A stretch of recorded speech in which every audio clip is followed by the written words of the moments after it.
everything we are doing to make our children stronger is actually breaking them. So I'm serious here. When this became normal, I was at a PTM for my 6-year-old, and the teacher told me, "Ma'am, he cries in class sometimes when he is not able to complete his worksheet, or sometimes if a friend takes something. We need to make him stronger so that he can handle the real world problems later." And that made me thinking, okay, he's 6. But I told the teacher that, yeah, we'll work on it. But later, when I was thinking more about it, all I could think was that my child is just 6 years old. He cries because he gets frustrated. And that's a problem that we are trying to fix. So when I thought more about it, that why is this happening, one thing clicked for me. Maybe the world doesn't need stronger children. Maybe the world needs adults who stop asking children to handle things they are not ready for yet. When we became parents, we all have a notion that we will parent a little differently, a little better than how we were raised. So we say yes to everything, we remove all the harsh boundaries that we grew up with, and everything works. You follow all the great Instagram accounts like mine, and you feel that, okay, I am getting everywhere right. But then your child turns around 5 or 6, and you tell them a no, and they start crying, and you feel, oh no, I've made a mistake. The fear is creeping inside of you. My child is not strong enough. I need to make him strong. So what do? You follow the path that you were raised with. You suppress. You know, you all of us do that. If your boss says something to you in a meeting, you suppress. You tell yourself, I'm strong. Your husband says something to you at home, you suppress. You think, I'm strong. Mother-in-law says something in an argument, you suppress, I am strong. And we do it all day long. But at night, when our child does something that we don't like, we explode because we have been carrying it all day long. And we call it strength, that how much we are able to suppress and hold everything together. But neuroscience tells us that the nervous system, which is under threat, doesn't build resilience, it just builds defense.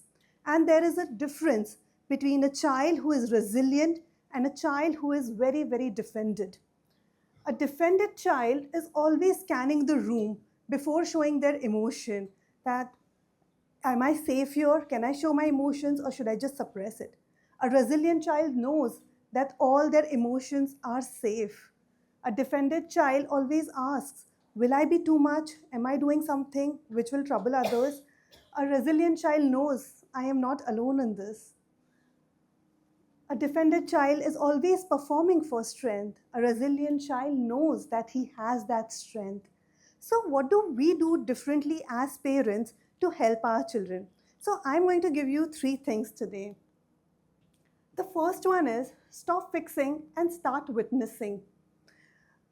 My son came back from school. He was in a really bad mood. He just threw his bag and he started crying. And then he said something which sounded ridiculous to my adult ears.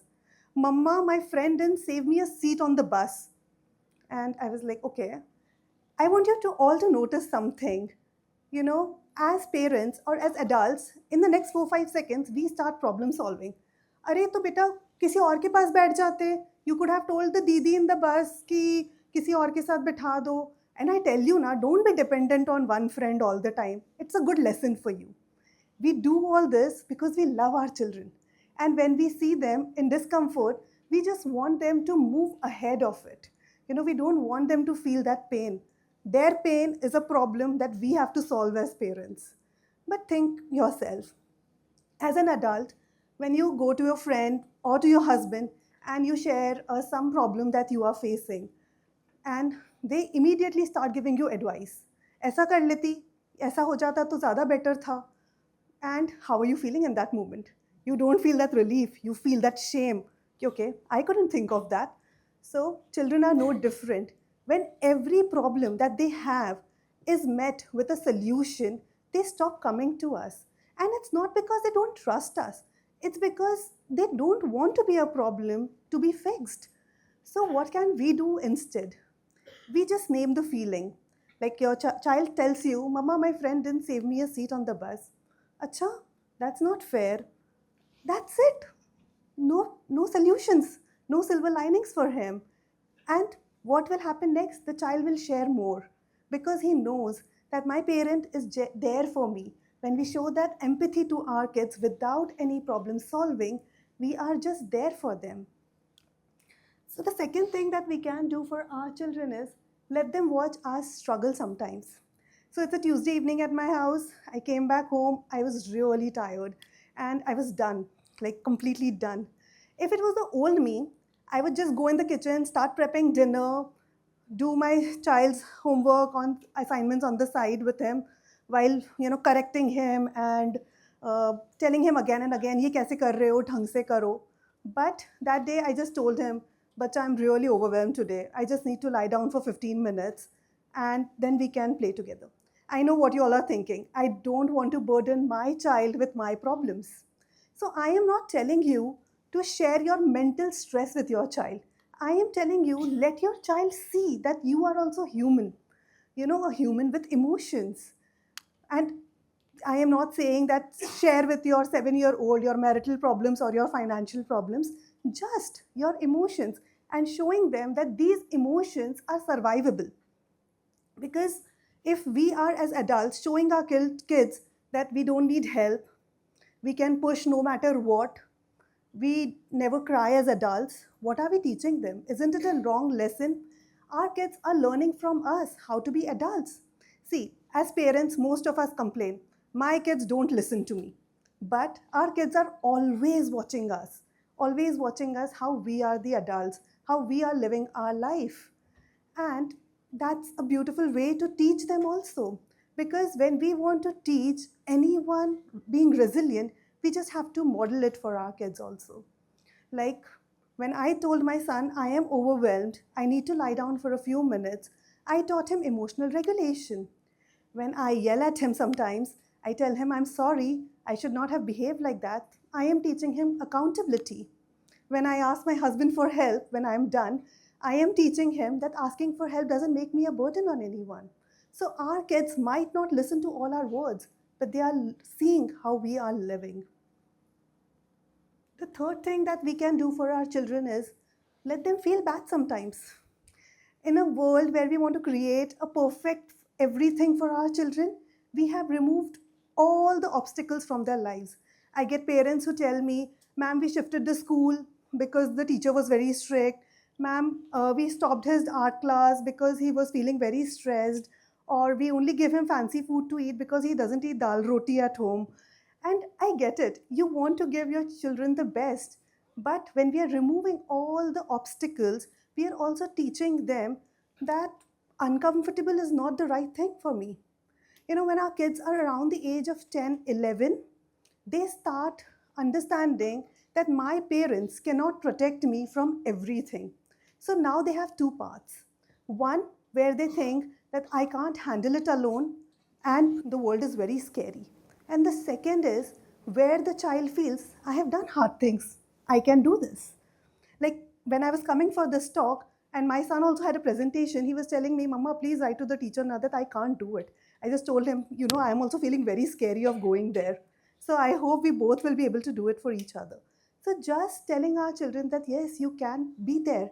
So I was just being there for my child and not solving the problem for him. So that's what we need to do for our kids more, that we let them struggle a little and let them have that uncomfortable feeling where they feel sad sometimes, because let them learn that feeling sad is also survivable. Think of yourself as the anchors for your children. And an anchor doesn't push the ship to the shore. The anchor holds the ship steady and doesn't let it drift away. I think about the future a lot, the future that we are building for our children. So, are we building a future full of people who can handle everything alone? Or are we building a future full of people who are terrified to need anyone? Because when I think of the future, I think of my 6-year-old, the one who cries in school, and I don't want him to be like me. I don't want him to be so strong that he hides his own emotions. I don't want him to be so resilient that he cannot understand his own pain. I don't want him to perform that he's okay when he's not. I want him to be struggling a little. I want him to cry when he feels frustrated. I want him to be strong enough to be soft. Because maybe the world doesn't need fewer sensitive children. Maybe the world needs fewer adults who forgot how to feel. Maybe the world needs few people who are not suppressing their feelings but are okay to show all their feelings and feel that all feelings are okay. So, next time when someone asks you, make your child stronger, ask them, stronger than what? Stronger than their need for connection, stronger than their need for safety, stronger than their struggles to be loved even when they are not feeling fine. Because honestly, that's not strength, that's just loneliness with a better PR. Thank you.